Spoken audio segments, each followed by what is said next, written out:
Hello everyone, today we are going to learn basic Clip Studio Pen tutorial how to add gradient set.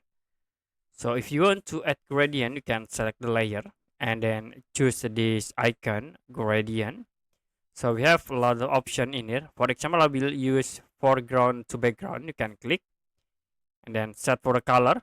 Like I will set to blue color. You can click on the canvas, move to drag here to create the gradient. Or you can click from this top right to the top left, or from to drag to the left.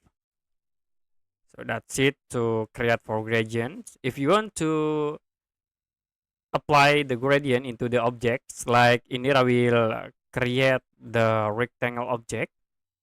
I will set for the color into black like this. Now you can select this rectangle by using this auto select. Click and then press shift button to select the multiple.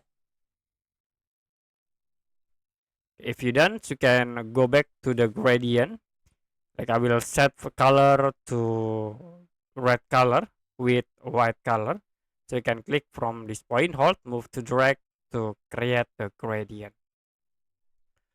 Okay, that's it for basic Clip Studio Pen tutorial how to add gradient set.